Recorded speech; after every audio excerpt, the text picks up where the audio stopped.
అందరికీ ప్రైజ్ దిలాడు. బాగున్నారా? యేసు ప్రభు నామమున మీ అందరికి వదనాలు.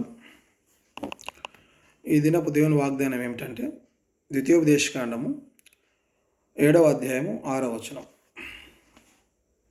నేను చదువుతాను, గమనించండి. నీవు నీ దేవుడైన యెహోవాకు ప్రతిష్ఠిత జనము. నీ దేవుడైన యెహోవా భూమి మీదనున్న సమస్త జనముల కంటే నిన్ను ఎక్కువగా ఎంచి నేను తనకు స్వకీయ జనముగా ఏర్పరచుకొనేను. కనుక ఇది ఈరోజు దేవుని వాగ్దానము. జనవరి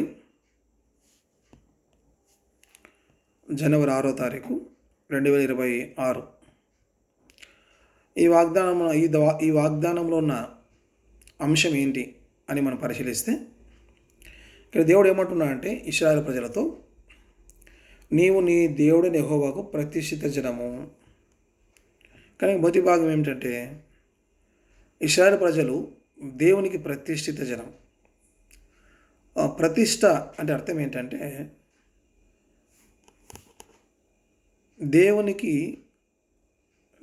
దేవుని కొరకు నియమించబడిన ప్రజలు, దేవుడు ఏర్పరచుకొనిన ప్రజలు, దేవుని సొత్తైన ప్రజలు అని అర్థం. కనుక ప్రతిష్ఠ అంటే ఇచ్చివేయుట అని అర్థం. కనుక దేవుడు ఇశ్రాయేలు జనాంగమును తనకు సాక్షులుగా ఉండుటకు, ఆ ప్రజల ద్వారా తన మహిమను లోకమునకు కనపరచని ఉద్దేశంతో ఆ ప్రజలను ఆయన ఎన్నుకున్నాడు. ఆ ప్రజలు అబ్రహాము ద్వారా వచ్చారు. అబ్రహాము ఇసాకును కన్నాడు. ఇసాకు ఏశావును యాకోబును కన్నాడు. దేవుడు యాకోబును తనకు ఏర్పరచుకున్నాడు. దేవుడు యాకోబుకి 12 మంది కుమారులు ఇచ్చాడు. ఆ 12 మంది కుమారులను ఆయన తన కొరకు నియమించుకున్నాడు. కనుక ఆ 12 గోత్రాల వారు ఆయన ప్రజలు. ఆ 12 గోత్రములలో యూదా గోత్రముల నుంచి యేసుక్రీస్తు వారు ఈ లోకానికి రావడం జరిగింది. కనుక ఇశ్రాయేలు జనాంగం అన్నది దేవుడు ఏర్పరచుకున్న ప్రజలు. ఇశ్రాయేలు జనాంగమునకు మూల పురుషుడు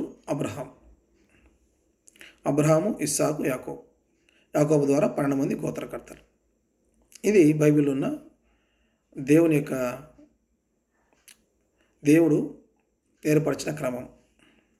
కనుక దేవుడు ఇశ్రాయేలు ప్రజల గురించి ఏమంటున్నా అంటే, నీవు నీ దేవుడైన యెహోవాకు ప్రతిష్ఠిత జనము. మొదటి మాట. రెండో మాట ఏమిటంటే, నీ దేవుడైన యెహోవా భూమి మీదనున్న సమస్త జనముల కంటే నిన్ను ఎక్కువగా ఎంచి నేను తనకు స్వకీయ జనముగా ఏర్పరచుకొనెను. కనుక దేవుడు ఇశ్రాయేలు ప్రజల విషయంలో ఏమంటున్నా అంటే, భూమి మీద ఎంతోమంది ప్రజలు ఉన్నారు. ఈ ప్రజలందరూ ఆయన ద్వారా వచ్చిన వారే, ఆయన ద్వారా కలిగిన వారే. అందరూ ఆదాము సంతానమే. ఆదాము నుంచి నోవహు వరకు ఒక తరము, నోహు తర్వాత ఒక తరం. అంటే ఆదాము దగ్గర నుంచి నోవహుకు ఒక పీరియడ్ అని చెప్పాలి. తర్వాత నోవహు నుంచి నేటి వరకు ఒక పీరియడ్ అని చెప్పాలి.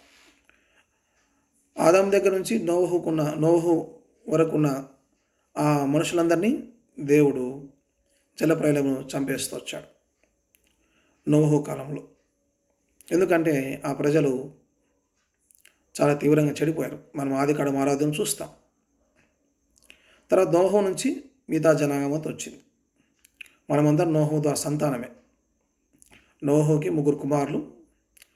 కనుక ఆ 3 కుమారుల నుంచి వచ్చిన వారే. కనుక అబ్రహాము కూడా నోవహుకు సంతానమే. కానీ అబ్రహామును దేవుడు ఏర్పరచుకున్నాడు. అబ్రహాము దేవునికి విధేయత చూపించాడు. తద్వారా దేవుడు అబ్రహాములో నుంచి యేసుక్రీస్తుని ఈ లోకానికి అనుగ్రహిస్తూ వచ్చాడు. కనుక యేసుక్రీస్తు నుంచి ఆదాము వరకు ఒక ఎత్తు అయితే, యేసుక్రీస్తు నుంచి ఒక ఎత్తు, ఒక అంతస్తు అని చెప్పాలి. కనుక ఇశ్రాయేలు ప్రజలు దేవుని సొత్తైన ప్రజలు. ఆ ప్రజల్లోంచి యేసుక్రీస్తు వచ్చాడు. యేసుక్రీస్తు వారి కన్యలో జన్మించి సమస్త మానవాళిని తన ఎద్దకు ఆహ్వానించాడు. ఏమని ఆహ్వానించాడంటే, ప్రయాసపడి భారం మోస్తున్న సమస్త జనులారా నా యొద్దకు రండి, నేను మీకు విశ్రాంతిని ఇస్తాను అని చెప్పాడు. కనుక యేసుక్రీస్తు దగ్గరకు ఎవరైతే వస్తారో, యేసుప్రభు యొక్క రక్తంతో ఎవరైతే కొనబడతారో, కడగబడతారో, పరిశుద్ధపరచబడతారో వారు దేవుని ప్రజలు. కొత్త నిబంధన ప్రకారం యేసుక్రీస్తు నందున్న వారికి యూదులకి ఏమీ తేడా లేదు.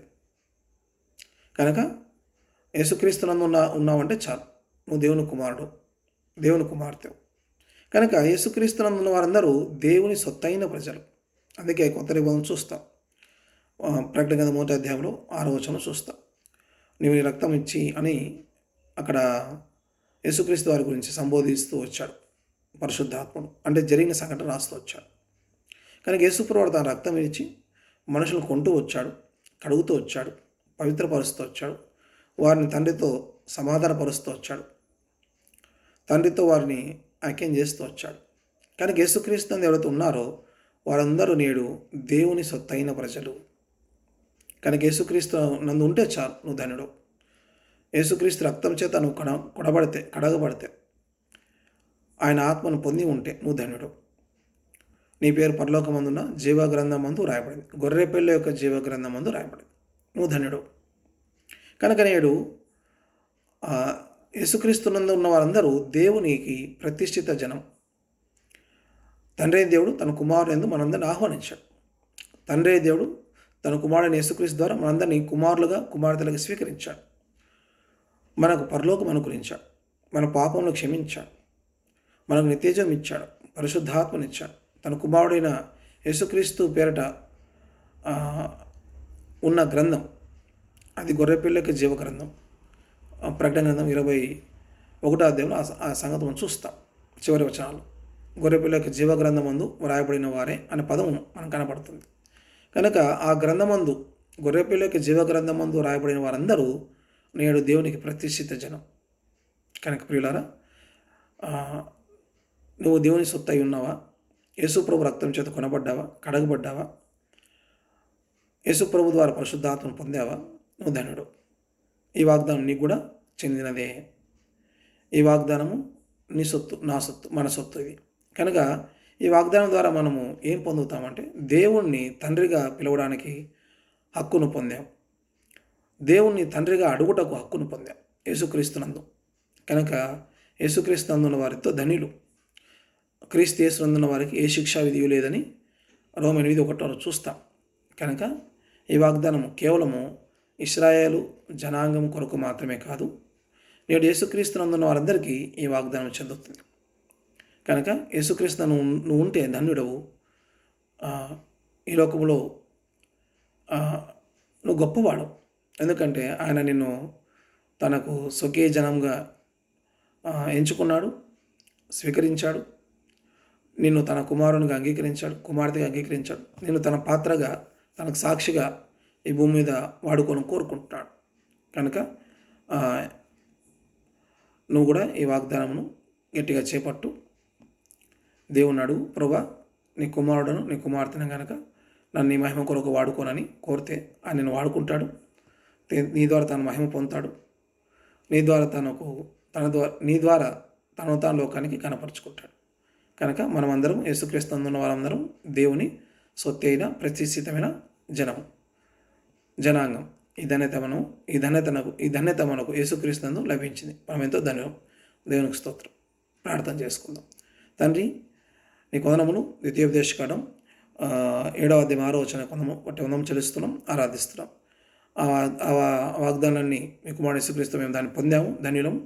కనుక మేము దాన్ని స్వతంత్రించుకోము, జీవించి నీ మా ప్రశ్నకు సహాయపడు. నేను స్తుతిస్తూ ఆరాధిస్తూ ఇదే మన దైవం కోరుతూ మీ కృపను కోరుతూ మా ప్రార్థన అంగీకరించడం చెల్లిస్తూ కొత్త విషయం సంఘాన్ని, ఎంబీ సంఘాన్ని, సర్వ సంఘాన్ని దీవించకూడదు. హెబ్రోను సంఘం జ్ఞాపకం చేసుకోవద్దు.